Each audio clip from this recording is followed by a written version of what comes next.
Ya, ya hacía tiempo que no hacía el speed, que se convirtió en clásico en una época de la mesa de las fiestas en radio. Y hoy lo voy a hacer. No sé si voy a sentar precedente o no, probablemente no. Pero hoy quiero hablar de algo que bueno, que yo le tengo un gran aprecio. Me imagino que la mayoría de los españoles será así, que es nuestra transición como ejemplo de concordia, de generosidad, por parte de unos políticos que entonces dejaron huella y estuvieron a la altura, y por otro lado la consecución de eso plasmado en la Constitución que acabamos de celebrar su 43 aniversario, la Constitución española de 1978. España evoluciona y tiene que evolucionar, pero se dice que el pueblo que no recuerda su pasado, su historia, está condenado a repetirle. Mire, incluso admito la falta del recuerdo, y la falta del recuerdo es el olvido.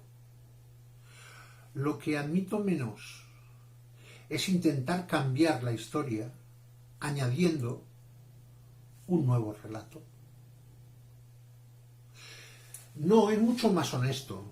Es mucho más honesto desde todos los ámbitos.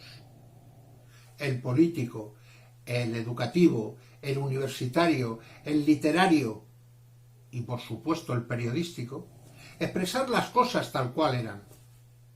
A partir de ahí, que cada uno saque las conclusiones pertinentes.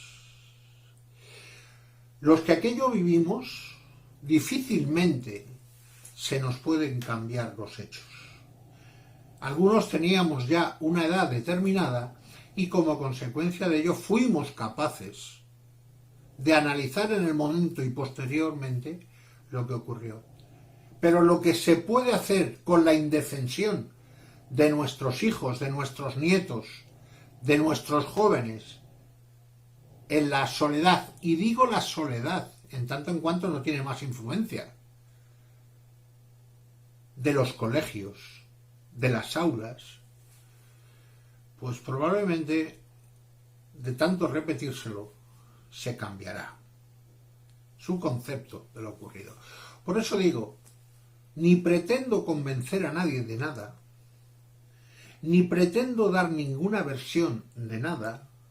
Lo único que quiero es que, desde mi punto de vista, la historia es una sucesión de hechos, pero de hechos que ocurrieron.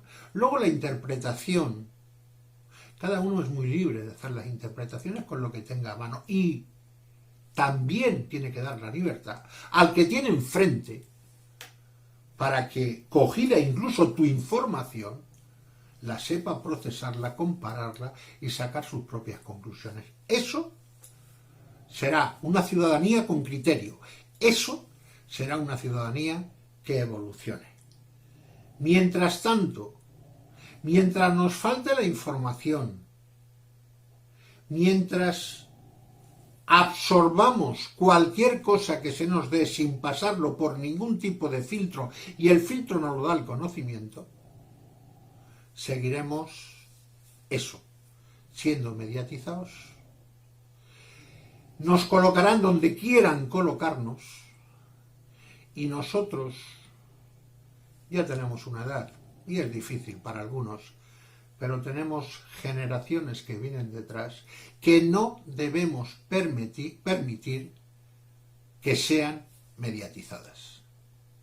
Siempre lo decía y lo repito, soy Miguel Ángel Bustos y esto es Escúchame, la radio que se ve.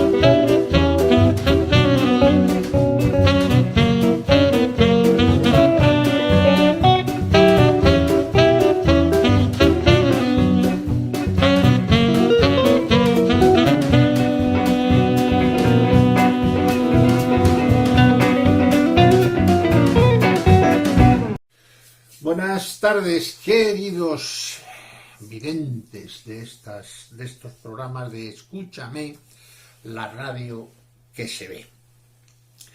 Que una semana más, que acabamos de salir de unos días de fiestas y fiestas y fiestas y fiestas, pero en esas fiestas tenemos que considerar una fundamentalmente, la acabamos de hablar, el día de nuestra Constitución, 43 años. Felicidades, doña Constitución. Hay gente que se habla de que si en el 1812 aquella se llamó la de la Pepa, esta se tendría que llamar la de la Concordia, y más añadiría yo, la de la generosidad. ¿Qué vamos a tener hoy? Pues hoy vamos a tener un montón de cosas. Sí, un montón de cosas. Fijaros, vamos a hablar de la Constitución, de la transición, por supuesto que sí. Vamos a tener las secciones habituales, alguna igual falla y tal, pero vamos, las habituales que tenemos con nuestros colaboradores, que están teniendo un éxito genial, pero genial, mucho más que yo. ¿Dónde va a parar? ¿Dónde va a parar? Hoy vamos a sacar también, la sacamos de higuitos a peras, pero hoy vamos a sacar la sección de la mesa de las fiestas. Y la mesa de las fiestas nos va a traer dos recuerdos. Un recuerdo dos recuerdos no, un solo recuerdo, de un año que se cumple ahora con la agrupación de moros y cristianos marítimos, y esa naumaquia que tanto han estudiado y que tanto han intentado promocionar y dar a conocer. Y por otro lado, sabéis que se suspendió el homenaje a la señora de la agrupación de fallas del Marítimo, y que el día 8, el día de la Inmaculada, también el día de la Inmaculada, la patrona de infantería, ha sido la patrona de artillería con Santa Bárbara, y ahora hemos tenido la patrona de infantería con la Inmaculada Concepción. También haremos pues un recorrido, un reportaje sobre este evento. Así que si vosotros estáis dispuestos, nosotros también. Así que sin más dilación, también una cosita que se me estaba olvidando. No son temas que a mí me guste tocar demasiado, porque las tocas mal, porque no tienes los medios, evidentemente, que toda la información que estáis recibiendo por medio de los medios de comunicación importantes, ¿no? Me refiero al volcán de la isla de La Palma. Vamos a hacer un reportaje sobre un acto que ha promovido la agrupación de acuarelistas valencians y el ayuntamiento de Manises y Casa Canaria, que ha sido un poco la interventora de todo eso a nivel. Una exposición que, bueno, ahora os enseñaremos en un reportaje de qué va la cosa. Así que ahora sí, sin más dilación, entramos en Escúchame, la radio que se ve.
La serie se llama You.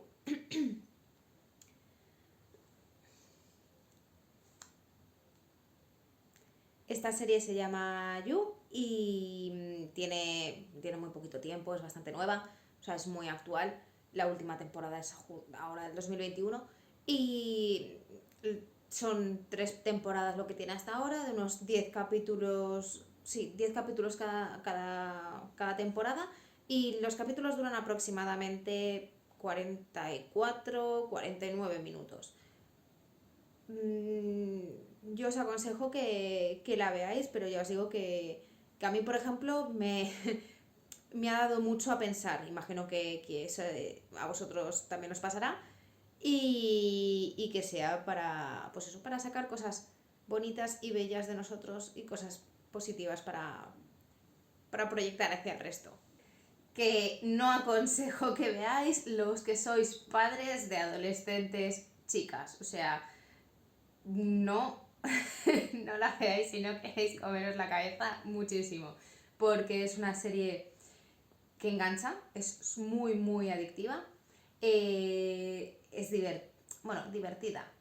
Es intrigante y te hace reflexionar tanto sobre el tema que no sé hasta qué punto es bueno ver esto pues eso, si tienes una hija adolescente o jovencita, que te dé miedo que pueda acabar con un depredador, ¿no? En definitiva, es una serie que tiene ya, creo que son 3 temporadas las que tiene, que prometen una cuarta, y el protagonista a priori, o sea, tiene cosas y hace sentir a las mujeres como si fueran lo más especial del mundo y parece que su amor sea lo más puro que hay, o sea, es un auténtico príncipe, pero... Uf, ojo, cuidado con ese tipo de príncipe. Así que creo que es una serie muy buena para pensar, pero creo que es una serie que también puede llevar al punto de que pienses demasiado y llegues a incluso desconfiar de gente buena. Porque, vamos, ya te digo que te lo pintan todo de una forma que, que da miedete. Pero como serie es brutal. El tipo de enfoque que le quieren dar, ¿no? Como escuchas los pensamientos de los personajes, está muy guay, te ayuda mucho a seguir la trama y te mete muchísimo en el personaje, o sea, te metes dentro de él, de su cabeza. Incluso llega un momento que hay cosas que hasta las comprendes y lo ves hasta un tío, o sea, el personaje lo ves como una persona hasta buena, ¿no? Llegas a tenerle hasta cariño y empatizar con él a veces. Es increíble. La verdad, recomiendo verla, pero teniendo en cuenta que es ficción, pero que no podemos tampoco olvidarnos de que también hay que tener un poquito de miramiento con este tipo de cosas porque te puede hacer obsesionarte con la gente que no conoces y no estamos como para seguir desconfiando más unos de los otros, que cada día parece que somos más desconfiados, pensamos más en nosotros, menos en el resto, y no podemos ir así. Tenemos que empezar un poquito a humanizarnos otra vez y a relacionarnos y a tener contacto y ayudarnos, porque o nos ayudamos entre todos o nos vamos a pique. Pero bueno, os dejo. Hace hoy, pues casi un año menos, una semana aproximadamente, que la agrupación de moros y cristianos Marítimo, día 19 de diciembre del 2020 concretamente, pues dentro de su proyecto anual, menguado por la pandemia, por supuesto, fue trasladar una parte, tal vez la dramatización histórica de la fiesta de moros cristianos, de su fiesta de moros cristianos, trasladarla a un teatro. En ese teatro quisimos, y yo hablo como parte integrante, quisimos reflejar pues partes fundamentales de la fiesta de moros y cristianos, y más concretamente de la fiesta de moros y cristianos de la agrupación de moros y cristianos Marítimo de Valencia. Por un lado, la joya de nuestra corona, el desembarco, la gesta de Mío Cid de don Juan Alfonso Gil Albors, que son nuestras embajadas en la playa cada mes de julio.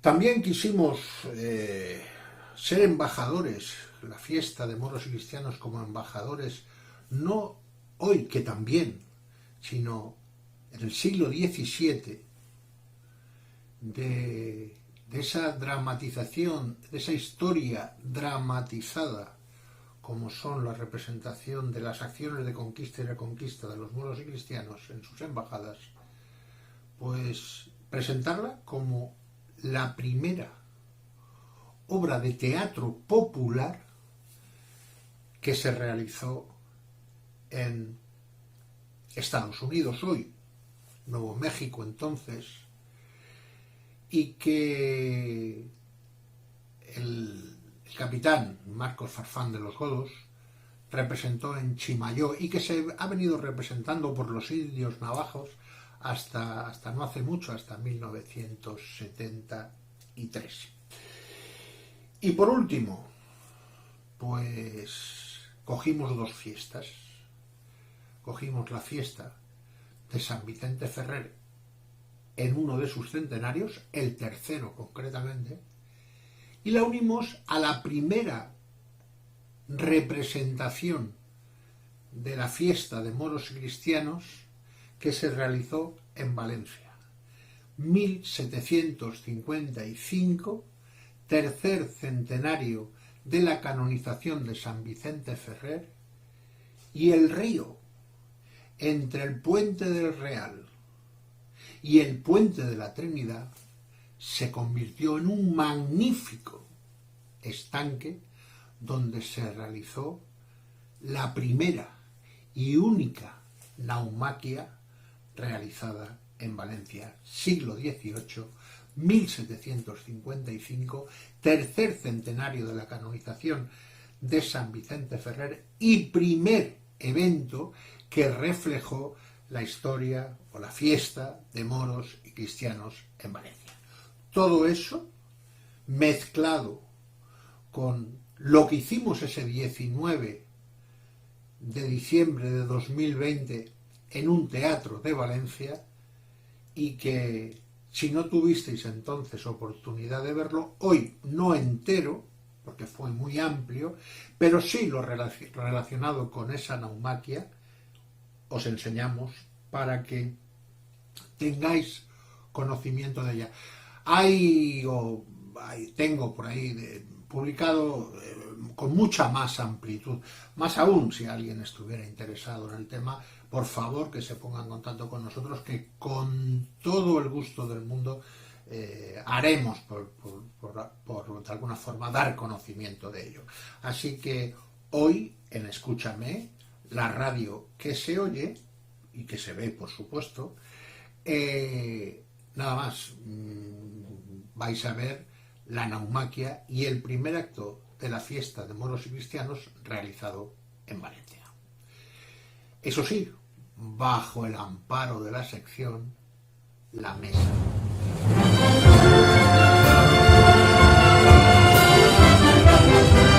Comienza La Mesa de las Fiestas con Miguel Ángel Bustos.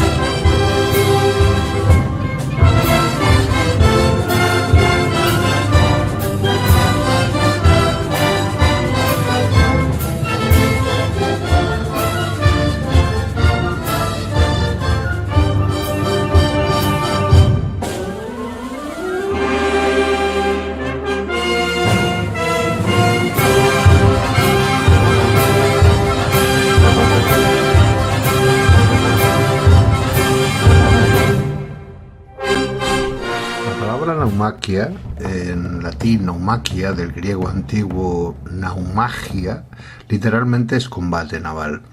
Designaba al espectáculo en el que se representaba una batalla naval, teniendo la peculiaridad de desarrollar temas históricos o pseudohistóricos. Necesitaban de medios considerables para su realización, por lo que estos espectáculos se reservaban para ocasiones especiales. Sexto Valencia, que gozaba de una cierta tranquilidad, conmemoraba el tercer siglo de la canonización de San Vicente Ferrer, hijo y patrón de la ciudad.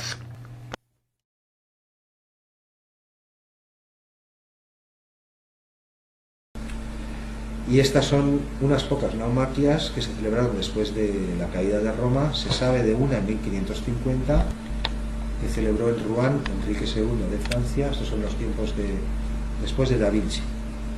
Para aquí Monteverdi sería pues un mozalbete mejor. También en 1755, que es la que se ilustra aquí, está así. Esto es Valencia, entre los puentes del Real y la Trinidad, ahí delante del Museo de Bellas Artes, para conmemorar la canonización de San Vicente Ferrer, entre dos puentes que están ahí todavía. Creo que esto debe ser el Museo de Bellas Artes, me parece, uno de estos edificios. Y también una que se celebró en 1800 en honor a Napoleón, y lo demás ya son otras cosas. Estos son, por ejemplo, en 1600 también parece que en los Jardines del Retiro se hizo algo parecido, y entre 1700 y 1900 en Inglaterra también se simulaban, pero eran simulaciones, es decir, no eran combates reales, mientras que los que hemos visto de Roma era a muerte, claro. Pues este de Valencia está aquí, o sea, aquí al lado, ¿eh? Nosotros estamos por aquí debajo, no sale el resultado. Estos viveros, esto es Blasco Ibáñez, las facultades, viveros, aquí está Pío V se llama, ¿no? El Museo de Bellas Artes, y entre estos dos puentes, que son el de la Trinidad y el Puente del Real, pues aquí, esta es esta ilustración, y este es un dibujo artístico de la que se celebró en Milán, en honor de Napoleón. Lo pueden apreciar, está muy ampliada, la imagen era muy chiquitilla, por dos sombreros, lo mismo, una piscina gigantesca con graderías y un combate naval más o menos cruento representado. En el caso de Napoleón, imagino que tampoco era como la de los antiguos. Dos escenarios que el nexo de unión han sido moros, cristianos, pues al siglo XVIII.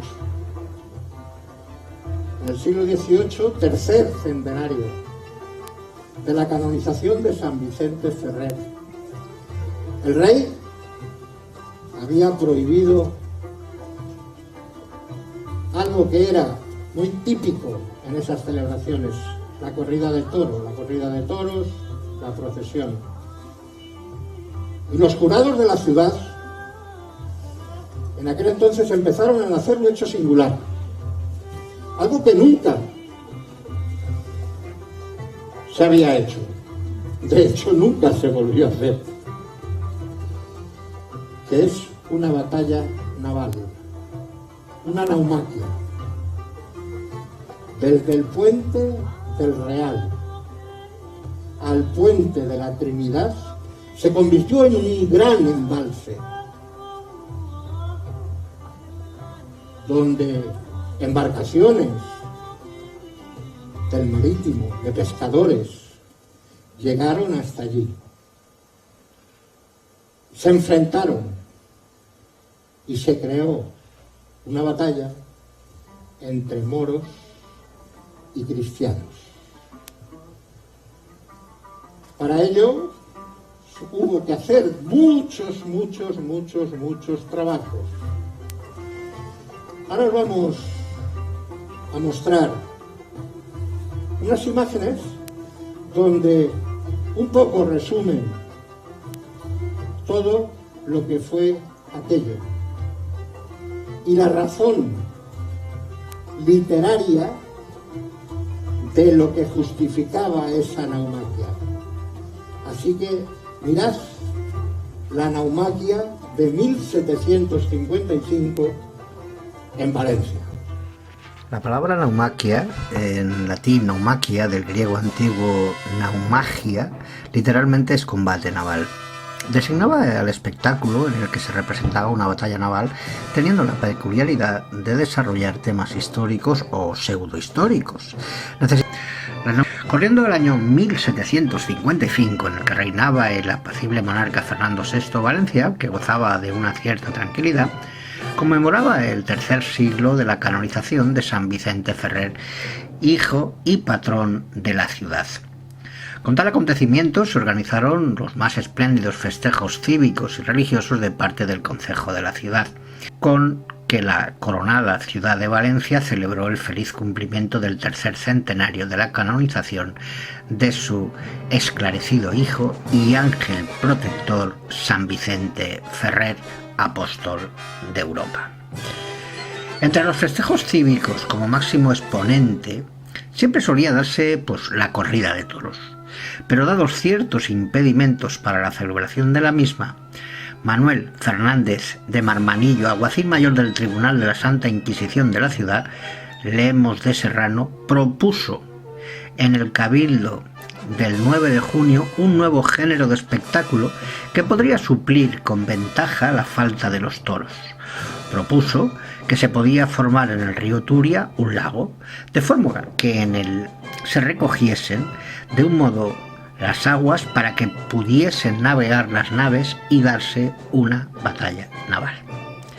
Que para las noches se podía idear en el mismo lago una iluminación magnífica, así en los barcos como en los tablados y galerías que se habrían de levantar en sus orillas. Que este sería un género de juegos tan digno de verse como nunca visto y un remedio de la celebrada naumaquia de los romanos.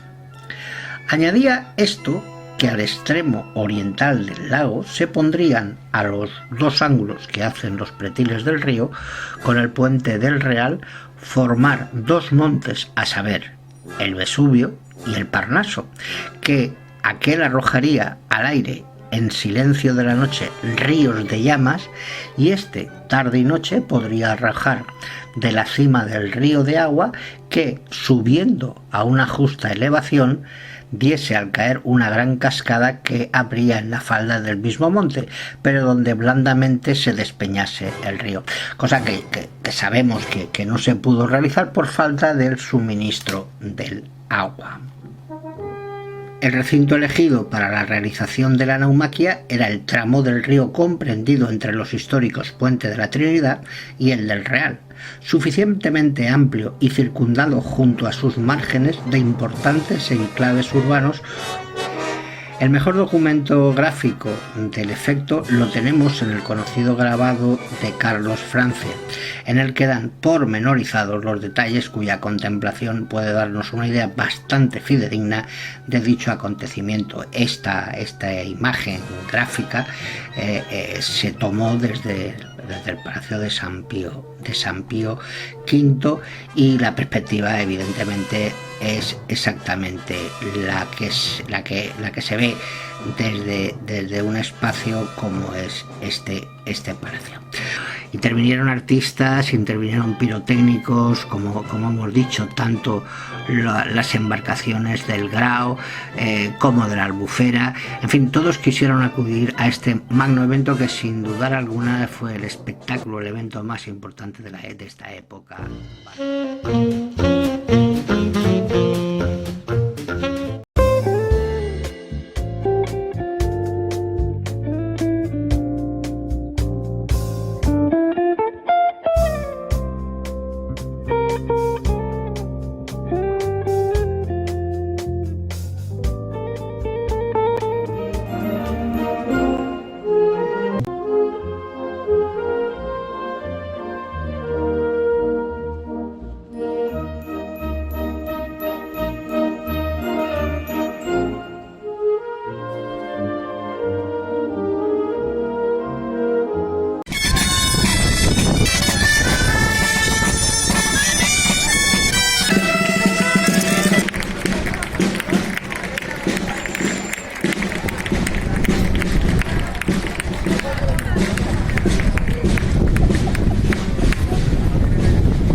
agrupación.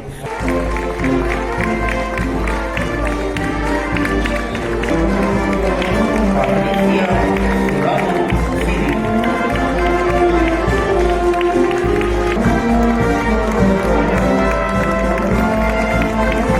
Isabel Estruques Balaguer.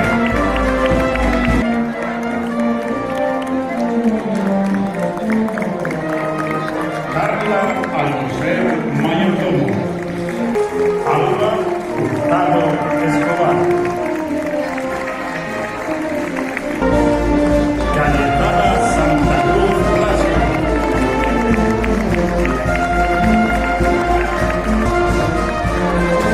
Daniela Alcoy Damián.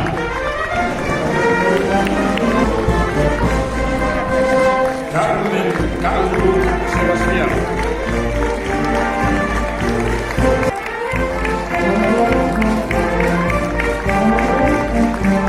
Carla Rivera. Sara Cines Gutiérrez.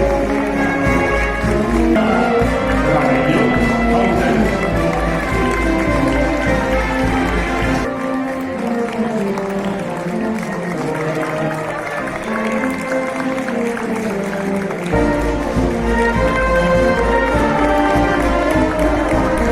Camila Román Pérez. Sofía Muñoz Alexandre. Paloma Heroles Martínez.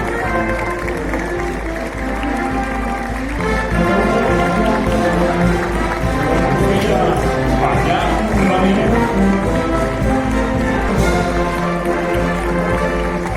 Eva Alcaez Martínez. Carla Ortín Martínez. Carolina Soriano Palma.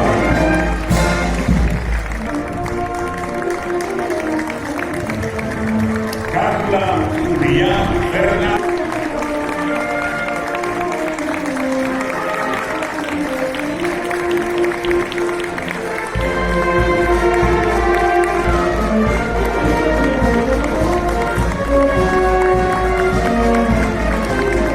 María Beatriz Ruiz.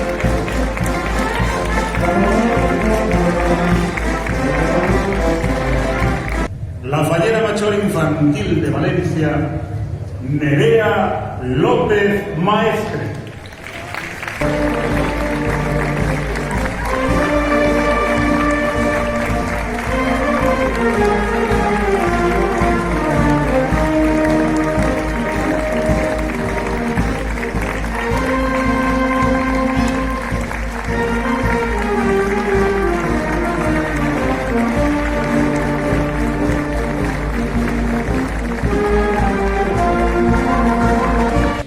A la Fallera Mayor de Valencia, Carmen Martín Carbonell.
Cada día a nuestra ciudad.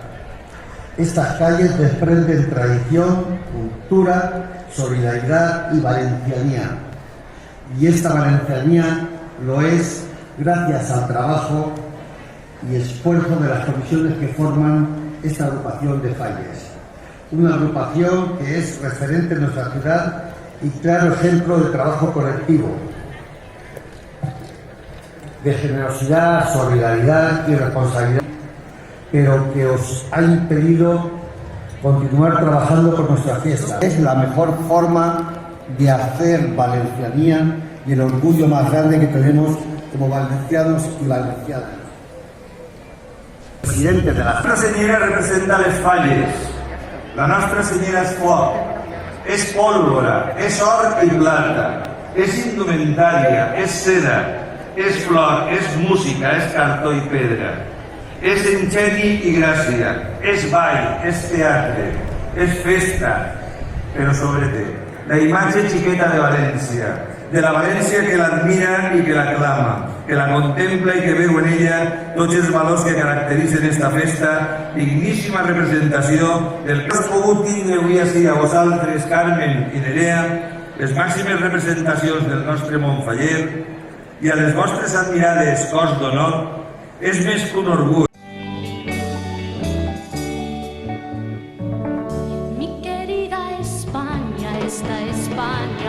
Esta España vieja, de las alas quietas, de las vendas negras sobre carne abierta. ¿Quién pasó tu hambre? ¿Quién bebió tu sangre cuando estabas seca? Mi querida España, esta España. En la madrileña carrera de San Jerónimo se alza el Palacio de las Cortes Españolas, obra de Narciso Pascual Colomer. La gran puerta de bronce se abrió para dar paso a un nuevo rey de España, un hecho histórico que ocurrió a los 125 años de la inauguración de la Alta Cámara Legislativa.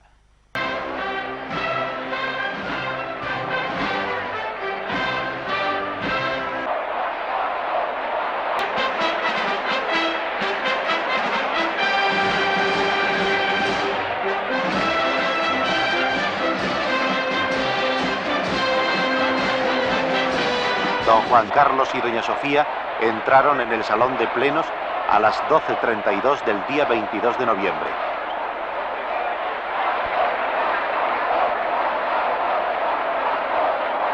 Señor, juráis por Dios y sobre los santos evangelios cumplir y hacer cumplir las leyes fundamentales del reino y guardar lealtad a los principios que informan el movimiento nacional.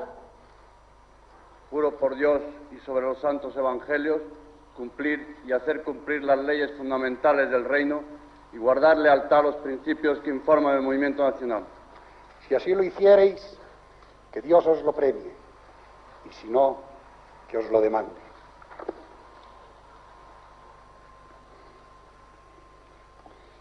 En nombre de las Cortes Españolas y del Consejo del Reino, manifestamos a la nación española que queda proclamado Rey de España, don Juan Carlos de Borbón y Borbón, que reinará con el nombre de Juan Carlos I.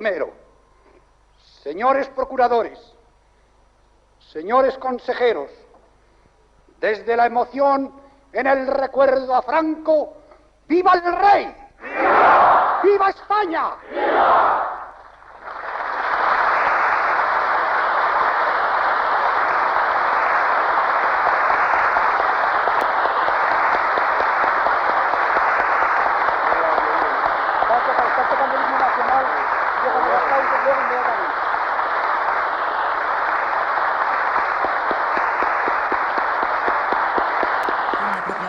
Juan Carlos de Borbón como rey, el 22 de noviembre de 1975, se pone en marcha una nueva etapa en la historia de España, tan cargada de esperanza como de incertidumbre.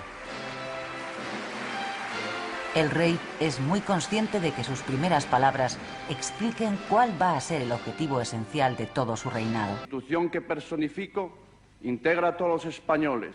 El rey quiere serlo de todos a un tiempo y de cada uno en su cultura, en su historia y en su tradición. Si todos permanecemos unidos, habremos ganado el futuro. ¡Viva España! Para conseguir llevar al país hacia las libertades desde la legalidad franquista, el nuevo rey de España tiene por delante una tarea ingente y sumamente delicada. Se enfrenta además a una dificultad añadida. Don Juan Carlos de Borbón cuenta con escasísimos apoyos dentro del país. La oposición democrática, ilegal y clandestina por entonces está manifestándose ante las puertas de muchas cárceles españolas exigiendo amnistía para los presos políticos y libertad.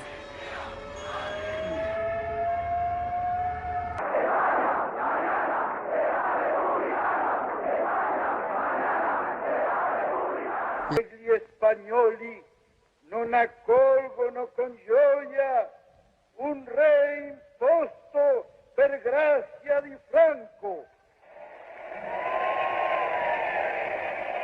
Me parece difícil porque las instituciones actuales tienen una difícil transformación como no sea sobre la base de un cambio radical, lo cual no quiere decir de ninguna manera de un cambio violento.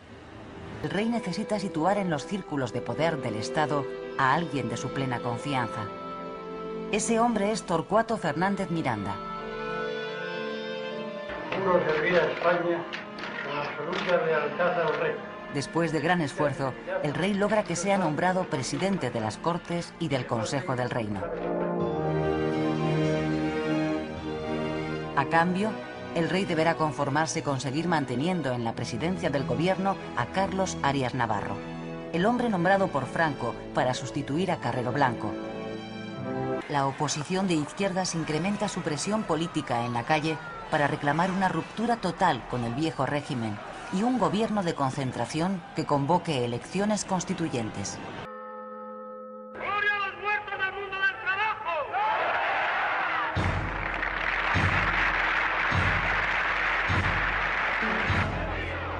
5 trabajadores muertos por disparos de la policía es el saldo de los enfrentamientos que se producen en Vitoria el 3 de marzo de 1976. Las consecuencias políticas de los trágicos incidentes revierten sobre el gobierno presidido por Carlos Arias, a quien se acusa de ser incapaz de canalizar las aspiraciones ciudadanas de democracia y de libertad. El 26 de marzo se presenta a la prensa el nuevo órgano de oposición que recibe el nombre de Coordinación Democrática, a la que se suman todos los partidos antifranquistas. Popularmente será más conocida como la Platajunta. La Platajunta reclama la ruptura democrática con el pasado y la apertura de un proceso constituyente como única vía para alcanzar la democracia. El franquismo más inmovilista, agrupado en torno a la Confederación Nacional de Excombatientes, se opone férreamente a cualquier cambio que suponga renunciar al espíritu del 18 de julio de 1936 y golpea de nuevo al gobierno de Arias Navarro, que aparece definitivamente ante la opinión pública como alguien incapaz de llevar adelante la transformación política que el país necesita.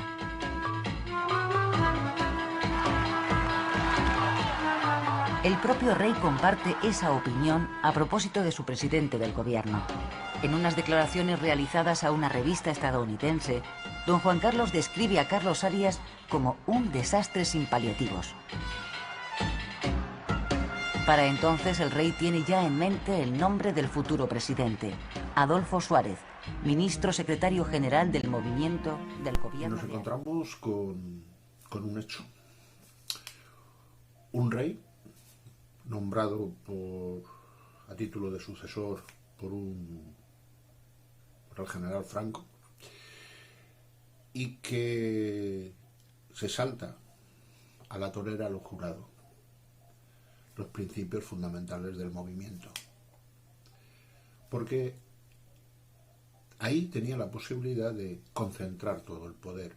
De hecho, todo el aparato del Estado pues le podía haber apoyado sin ningún tipo de problema, pero optó por ese cambio, optó por esa transición optó en definitiva por esa concordia. Y toda su preocupación fue encontrar la persona que podía acompañarle, la persona que llevaría a España hacia la democracia. Y esa persona no era ni más ni menos que un antiguo militante de la Falange, un antiguo director, secretario general de Televisión Española, un miembro del régimen, en resumidas cuentas, Adolfo Suárez. Pero la historia nos puso simultáneamente estos dos personajes para que la democracia en España fuera posible. Interpretaciones de esta primera fase, las que vosotros queráis. Hechos estos. La interpretación ya es muy libre. Y esa figura emergente, desconocida, como he dicho, fue Adolfo Suárez.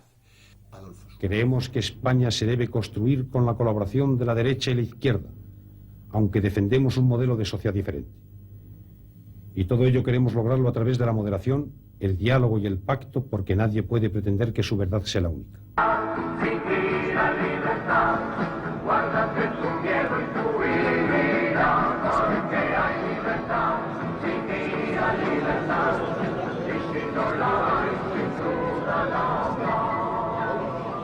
El emocionante espectáculo, completamente imposible de imaginar tan solo 2 años antes, de los diputados de la derecha y de la izquierda entrando juntos a unas Cortes que los acoge a todos, se produce el 22 de julio en sesión solemne presidida por el rey.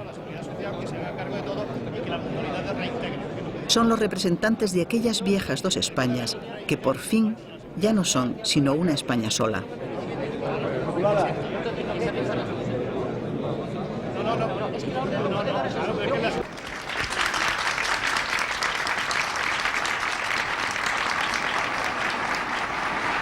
La primera entrada en las Cortes fue impresionante porque, claro, la sensación que tuve fue realmente la de que ahí estaban, vamos a decir, las 2 Españas, ¿no?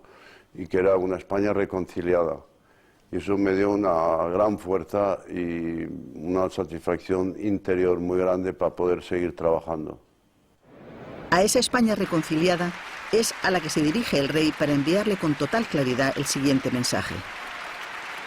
El primer objetivo se ha cumplido y ahora queda casi todo por hacer. Veo cumplido un compromiso al que siempre me he sentido obligado como rey.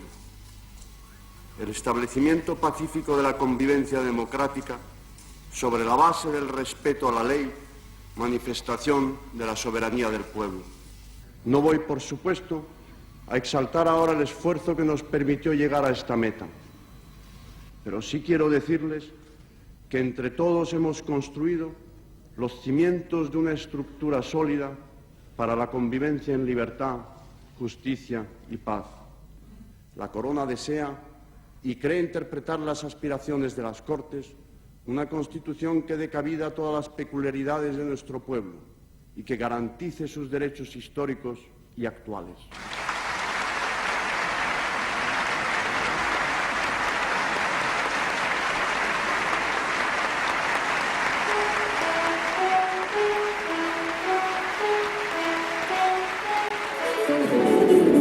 Hoy el día estará marcado en su totalidad por la marcha de la jornada electoral. A las 9 de esta mañana se abrieron los colegios electorales mostrando bastantes de ellos largas colas de españoles esperando para emitir su voto cuanto antes. La expectación es general en todo el país, demostrándose de esta manera el interés que este 6 de diciembre ha despertado en el pueblo español de cara a su participación política. Creo que hoy, que es un día tan lluvioso, la gente no debe quedarse en casa, sino todo lo contrario, salir, mojarse y poner su granito de arena para desatar todo aquello que parecía que estaba atado y bien atado. Yo he votado que sí, por 2 razones principales. Una, de comodidad, porque no se puede vivir en un pasillo. Los pasillos están para pasar a la cocina, al salón o para irse a la calle. pero no se puede vivir en ellos. Y en segundo lugar he votado que sí, por una razón casi de pronunciamiento, pero de pronunciación, porque no hay que confundir un Estado de derechas con un Estado de derecho. Tu derecho es votar. Vota libremente. En 1977 nombraron una ponencia de 7 miembros que representaba a los distintos grupos parlamentarios.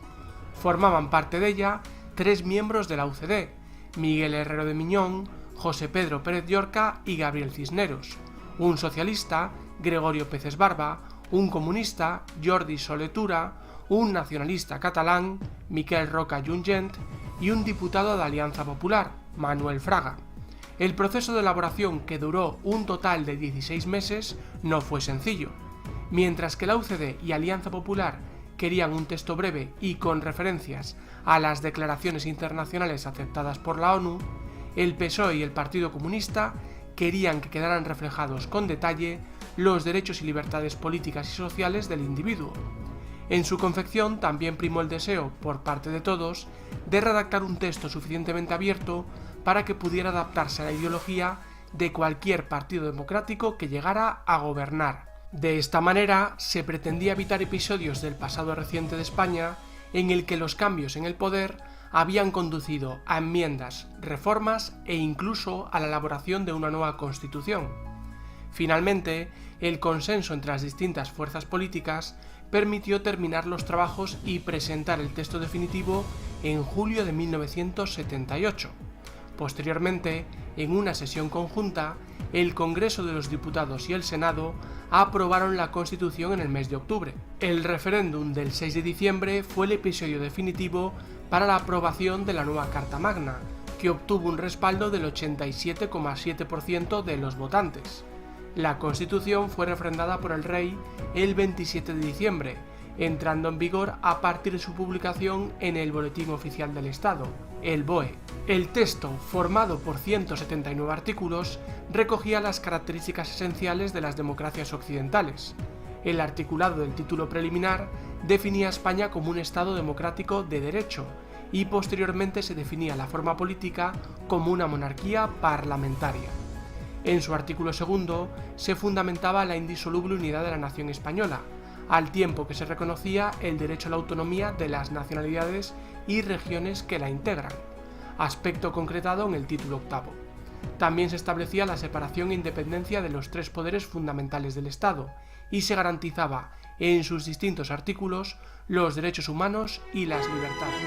El 27 de diciembre de 1978, en sesión solemne y conjunta del Congreso y el Senado, el Rey sanciona la Constitución española.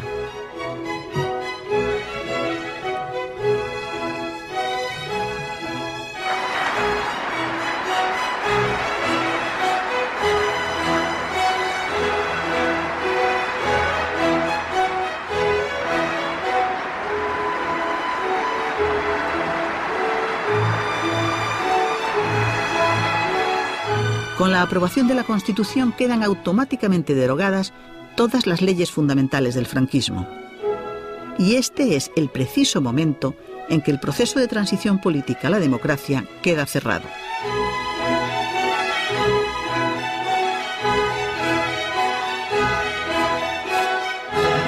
España ha pasado en 3 años de vivir bajo un régimen autoritario a disfrutar de un sistema democrático pleno, que es el que ampara la Constitución. Con ella se recoge la aspiración de la corona de que la voluntad de nuestro pueblo quedara rotundamente expresada y, en consecuencia, al ser una Constitución de todos y para todos, es también la Constitución del Rey de todos los españoles. Pensemos que la ruta que nos aguarda no será cómoda ni fácil y que al recoger el fruto de la etapa que se cierra, debemos abrigar también la ilusión de no desfallecer en nuestro empeño, el propósito de no ceder terreno al desánimo y la seguridad de mantener el pulso necesario para sortear escollos y dificultades.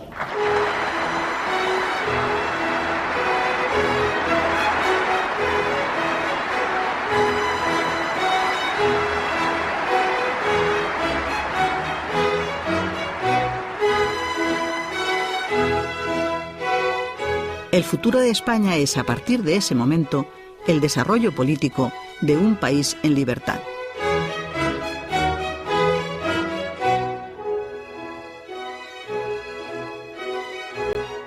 Este es el resumen, un resumen de 43 años, algo más, que nos ha hecho aguantar situaciones muy complicadas a los españoles. Asesinatos, atentados terroristas, golpes de Estado, situaciones económicas que nos colocaron en el precipicio, pero ahí estamos. Ahí estamos con ese instrumento que nos dimos, más que se nos dio. Un 87% de aquiescencia del pueblo español. Que todo esto, con esos personajes, con esas personas, con esos políticos, que, bueno, la historia nos puso a la vez, que se habían enfrentado, que no hacía mucho tiempo se estaban matando. Pues todo esto por medio de esa Constitución, de ese consenso, de esa concordia, de esa generosidad, seguimos estando aquí. Mejor, peor, pero aquí estamos. El periodo más tranquilo de toda la historia de España, en todos los aspectos. Que alguien venga ahora y diga que esto no sirve, que todo esto que se hizo fue una... Bueno, ya sabéis que hay por ahí las mentiras de la... Vale, bueno, bien, bueno. Cada uno que haga lo que crea conveniente y piense lo que crea conveniente, pero los hechos son esos. Aquí no hay tergiversación, no, esto ocurrió con datos, fechas, porcentajes, todo, esto fue así. Y además por una cosa muy sencilla, porque a los españoles nos hacía falta algo, un salvavidas donde agarrarnos. Porque como por ahí también dice Gala, estábamos hartos ya de estar en el pasillo, ya queríamos ir colocándonos. En el pasillo no se vive en las estancias, cada uno del color que quiera, pero en las estancias. Nuestra Constitución cumple 43 años. Felicitémosla y nosotros mismos tenemos que felicitarnos por haber llegado. Los que ahora monten otra historia y otro relato, eso será siempre cuestión de ellos. Feliz Constitución y feliz democracia española.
Encontramos en una exposición solidaria que por desgracia pues está muy de actualidad, como es el volcán de la isla de La Palma y la destroza que está haciendo.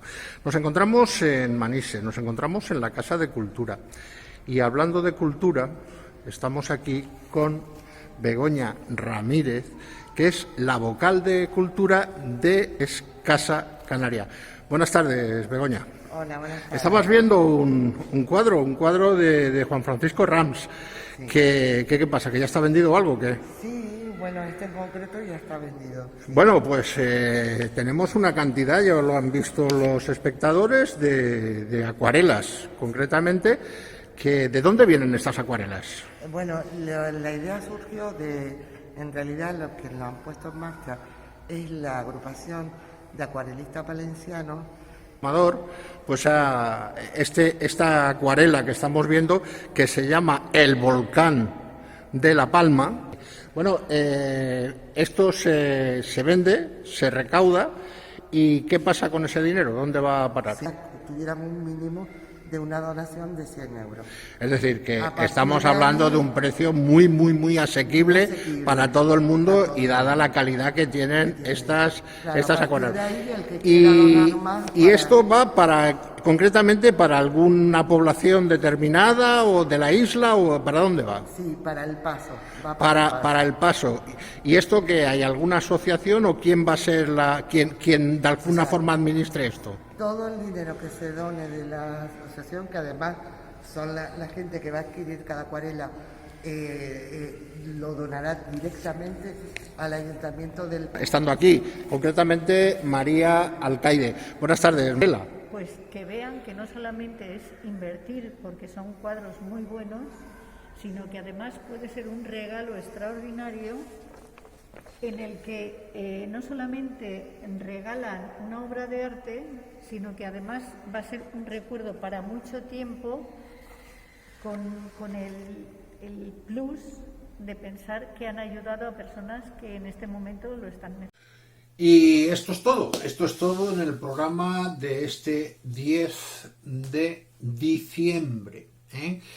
Esperamos, como siempre, que haya sido de vuestro interés y que, bueno, hayáis podido aguantar el máximo de tiempo posible viendo este programa, que efectivamente es un programa, pues como si fuera de cualquier otro medio, rotando la hora, rotando los 60 minutos, que son los que entendemos que para desarrollar mínimamente cada uno de los temas necesitamos. No se hace con tanto tiempo por hacerlo, sino sencillamente porque más aún recortamos muchísimo tanto los temas que tenemos como el tratamiento de los mismos.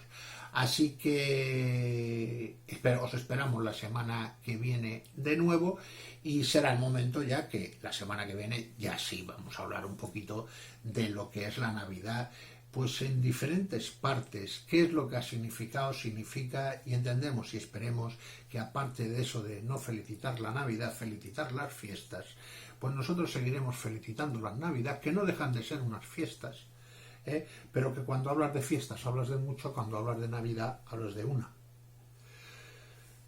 Bueno, a nosotros siempre nos ha gustado decir Feliz Navidad, y oiga, vamos a seguir diciendo. Si queréis, la semana que viene volvemos a estar aquí, así que os esperamos.